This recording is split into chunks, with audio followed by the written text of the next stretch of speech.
সকালে ঘুম থেকে উঠে আপনি যদি এই দেবতার নাম মনে মনে স্মরণ করতে পারেন, তবে জানবেন জীবনে কখনো আপনার অর্থের জন্য কারো কাছে হাত পাততে হবে না। সকল মানুষ টাকা পয়সার জন্য আপনাকে ঘিরে ধরবে, অর্থাৎ আপনার কাছে টাকা ধার হিসাবে চাইবে। আপনি এতটাই ধনবান হতে পারবেন, কারণ আমরা যে 24 ঘন্টা সময় পাই দিনরাত্রি মিলিয়ে, সকালে ঘুম থেকে ওঠার মুহূর্তটা হচ্ছে এই 24 ঘন্টার মধ্যে সব থেকে একটা ভালো সময় বা উপযুক্ত সময়। যদি আপনি এই সময় কোনো একটা ভালো কাজ করেন, তবে আপনার সৌভাগ্য ফিরে পেতে বেশি সময় লাগবে না। শুধু তাই নয়, যে ব্যক্তি সকালে ঘুম থেকে উঠে এই দেবতার নাম স্মরণ করে বা মনে মনে চিন্তা করে, তার তো জীবনে কখনো আর্থিক সমস্যা হয় না। এটা কিন্তু স্বয়ং ভগবানের কথা। আজকে আমি জানাবো কি সেই রহস্য, আপনি কোন দেবতার নাম স্মরণ করবেন এবং কি করবেন যাতে আপনি সকল ঋণ থেকে মুক্তি পেতে পারেন। অনেক সময় মানুষ সংসার চালানোর জন্য বিভিন্ন চাকরি বাকরি বা ব্যবসার জন্য বিভিন্ন মানুষজনের কাছ থেকে টাকা পয়সা ধার নেয়। পরিষ্কার কথা হলো ঋণ ঘরে, আর সেই ঋণটা যদি আপনি বাড়িয়ে তুলতে না চান, অর্থাৎ সবাই চায় তার ঋণটা শোধ হোক, তো আজকে আমি সেই টিপস আপনাদেরকে দেব যা থেকে আপনি খুব সহজেই ঋণ থেকে মুক্তি পেতে পারবেন এবং আপনি লোককে টাকা ধার দেবেন। আজকের এই রহস্যটি আমি আপনাদেরকে জানাবো, তাই এই প্রসঙ্গে বিস্তারিত জানতে ভিডিওটি স্কিপ না করে মনোযোগ সহকারে শেষ পর্যন্ত দেখতে থাকুন। আর ভিডিওটি দেখে কোনরূপ উপকৃত হলে অবশ্যই একটি লাইক করবে ও আপনজনদের সাথে শেয়ার করবে, যাতে ওনারাও দেখে উপকৃত হয়। আর যারা সনাতন পরিবারে নতুন হয়ে আছেন, তারা অবশ্যই চ্যানেলটি সাবস্ক্রাইব করুন আর পাশে থাকা বেল বাটনটি প্রেস করুন এরূপ নিত্য নতুন ভিডিও সবার আগে দেখার জন্য। তাহলে চলুন বন্ধুরা, সময় নষ্ট না করে ভিডিওর মূল পর্বে প্রবেশ করা যায়। সকালবেলা ঘুম থেকে উঠে দেখবেন মানুষ কোন দিকে মাথা রেখে ঘুমায়। এটা আপনারা সবাই জানেন কম বেশি, তবুও অনেকে জানেন না। একটা হলো দক্ষিণ দিকে মাথা দেয়, আর দক্ষিণ দিকে মাথা মানে উত্তর দিকে পা, আর একটা হলো পূর্ব দিকে মাথা, পশ্চিমে পা। যদি আপনার দক্ষিণে মাথা এবং উত্তরে পা থাকে তাহলে কোনো অসুবিধা নেই, আর যদি মনে করেন তাহলে আপনাকে উত্তর দিকে মুখ করে বসতে হবে। আর যারা দক্ষিণ দিকে মাথা রেখে ঘুমান তাদের ক্ষেত্রে কোনো অসুবিধা নেই, আপনি মোট কথা উত্তর দিকে মুখ করে বসবেন, বাবু হয়ে বসবেন। করজোড়ে ঘুম থেকে উঠে মনে মনে কুবের দেবতার নাম স্মরণ করুন। ভগবান কুবেরের চেহারা সবার মনেই আছে এবং সবার জানাও আছে, শুধু স্মরণ করলেই হবে না। দেখবেন কুবের যন্ত্র কিনতে পাওয়া যায়, এটা যে কোনো জায়গায় পাওয়া যায়। এবং যারা কুবের যন্ত্র পাবেন না, তারা কুবের দেবতার ছবি আনবেন।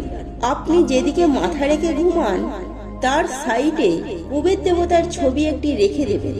ঘুম থেকে উঠে ওই কুবের দেবতার ছবি আপনার মাথায় বা কপালে 11 বার ছোঁয়াবেন। এই 11 বার ছুঁয়ে এই মন্ত্রটি জপ করবেন। ওম কুবেরায় সহায় নমঃ, ওম কুবেরায় সহায় নমঃ, ওম কুবেরায় সহায় নমঃ। এই মন্ত্রটি 11 বার জপ করবেন। এবং আরো একটি মন্ত্র বলে দিচ্ছি, সেটাও আপনারা করতে পারলে ভীষণ ভালো হয়। ওম যক্ষাই কুবেরাই ধনধান্যে সমৃদ্ধি মে দেহি দাপই সোহা। ওম যক্ষাই কুবেরাই ধনধান্যে সমৃদ্ধি মে দেহি দাপই সোহা। বন্ধুরা, একটা একটু কথা বলি। এই যে এক্ষুনি কুবেরের একটি মন্ত্র পাঠ করলাম, একটু বড়, এই মন্ত্রটি কিন্তু জানবেন সব থেকে বেশি কাজ দেয়। তবে এই মন্ত্রটি জানবেন, এই মন্ত্রটি পাঠ করলে কুবের দেবতা অত্যন্ত প্রসন্ন হয়, তিনি তার ভক্তের সকল মনস্কামনা পূরণ করে। আপনি যদি এই মন্ত্রটি পাঠ করতে পারেন একটু কষ্ট করে, জানবেন আপনার জীবনে কখনো অর্থের সমস্যা হবেই না। আপনারা মিনিমাম অন্তত 12 বার জপ করবেন। অনেক সময় অনেক মানুষ ভাবে আমি তো ব্রাহ্মণ না, বা আমি তো ভালো উচ্চারণ করতে পারবো না, আমার তো ভুলভাল হয়। দেখুন, ভক্তিতে মুক্তি একটি কথা আছে। তাই আপনি যদি আপনার বিশ্বাস বা ভক্তি নিয়ে যদি একটু জপ করতে পারেন, তাতেই কাজ হবে। একটু আদ্র ভুলে কিছু হয় না, এটা জানবেন। আপনাকে স্বচ্ছ ওই উচ্চারণ করার দরকার নেই, কারণ আপনি কিন্তু মন্দিরে পুজো করতে যাবেন না, তাই আপনার ওই শব্দের মন্ত্রে কোনো প্রয়োজন নেই। আপনি যেটা জানেন সেটিকে ভক্তি সহকারে কুবের দেবতার নাম স্মরণ করে সেটাকে করুন। তাই সকালে ঘুম থেকে উঠে আজে বাজে চিন্তাধারা করবেন না। আজকে ধরুন ঘুম থেকে উঠে কাজের জায়গায় কি করব, আজকে হয়তো আমাকে বস বকুনি দেবে, আজকে আমি অমুকের কাছ থেকে টাকা ধার করেছিলাম, সে তো আজ আমার কাছে টাকা চাইবে। যত চিন্তা ভাবনা কিন্তু আমরা ঘুম থেকে উঠে করি। কিন্তু ঘুম থেকে উঠে দয়া করে আগে আপনি কুবেরজির একটি ছবির কথা ভাবুন। যারা মনে করুন ছবি টবি কিছু পাচ্ছেন না, এইসব কিছু ছেড়ে দিন, কোনো দরকার নেই।